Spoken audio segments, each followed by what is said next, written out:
All right, let's dive right in. Today, we're stepping into the shoes of an architect in Goa. We're not just designing buildings, we're navigating a legal maze to get them built. This is your guide to the entire permission process. You know, every big project starts with a simple, hopeful sentence, just like this one. A client walks in, they have a piece of land, they have a dream. Sounds easy, right? Well, that simple request is actually the starting pistol for a really long and pretty complex legal race. And that's where you come in. You are the architect. But here's the thing, your first job isn't grabbing a pencil and sketching a masterpiece. Nope. Your first job is to be a legal navigator. Your most powerful tool at this stage isn't your design software. It's your understanding of the Goa land development and building construction regulations. So here's our game plan for today. Think of it as a roadmap. We'll start with what your role really is, then we'll chase down that all-important first yes. After that, we get into the details, then we turn the plan into a real building, prove we did it right, and wrap it all up with some hard-won wisdom from the trenches. Okay, so first things first, before you even think about floor plans, your most critical role is to master the rule book. We're talking specifically about Chapter 3 of the Goa regulations. Believe me, this isn't just red tape, it is the absolute bedrock of a successful and legal project. And now we come to our first major hurdle.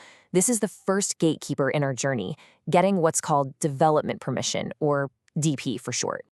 The DP is all about answering the single most important question that you and your client have. The one question that everything else depends on.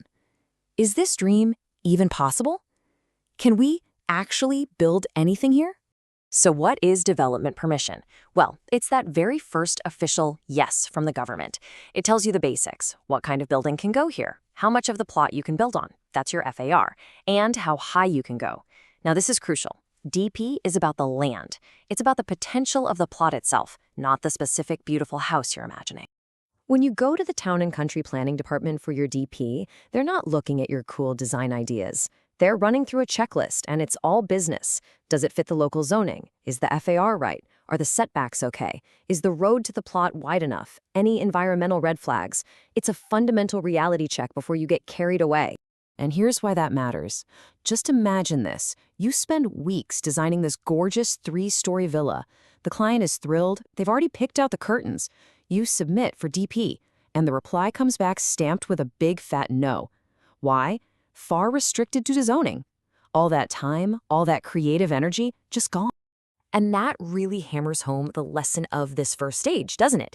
Getting your development permission first is what saves you and your client from wasting a ton of time, money, and heartache on designing a dream that was never legally possible to begin with. Okay, we've got our first yes, which is huge. Now we can get into the nitty-gritty.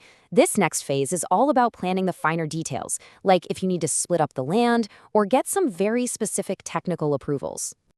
Now, here's a step that people sometimes forget, but wow, is it important.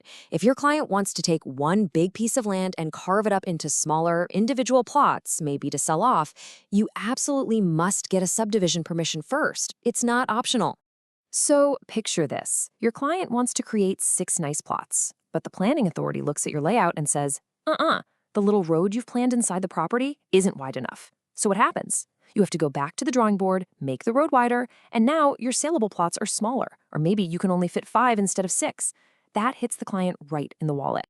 All right, next up, NOCs. That stands for No Objection Certificates. And I love this description, the silent gatekeepers of approval. These are basically special permission slips you need from other departments. Maybe you need one from the fire department if your building is over a certain height, or from the airport authority if you're building near a flight path. And here is a story I'm sure every architect can relate to. The project's going great, it's a 17-meter-high building. You go to submit your plans, and the guy behind the counter just looks up and asks, "Where's your fire NOC?" And you don't have it. Boom. Your file gets handed right back to you, and you're looking at a 2-month delay, minimum. A totally avoidable headache. So, let's recap. You've got permission for the land, you've sorted out any plot divisions, and you've collected all your special NOCs. Now it is finally time to get the official green light to actually start building something. Let's be super clear about the difference here, because it's massive. The development permission, the DP we got earlier, that gave you the right to plan the project on paper. The construction license, that gives you the right to actually build it. with concrete and steel. One is for your drawings, the other is for the real world. And you will absolutely have this conversation. Your client is getting impatient, the contractor is ready to go. Hey, can't we just, start digging the foundation while we wait for that license to come through? Your answer has to be a firm, loud, big no. Seriously, even just digging a hole in the ground is considered illegal development if you don't have that license in your hand. Okay, fast forward. The dust is settled, the building is standing tall, it looks amazing. But hold on, your legal journey is not quite over yet. Now you have to prove that you built exactly what you promised and that it's safe for people to actually use. First up, you need a completion certificate. This is the moment of truth. An inspector shows up on site with one mission: to see if the building standing in front of them is a perfect match for the drawings they approved months ago. It is a direct test of how well you manage the construction site. Now, after you get your completion certificate, there's one final glorious step: the occupancy certificate. So what's the difference? Well, think of it like this. Completion is the technical check. Is the building finished according to the plan? But occupancy is the human check. Is this building actually safe for people to live in or work in?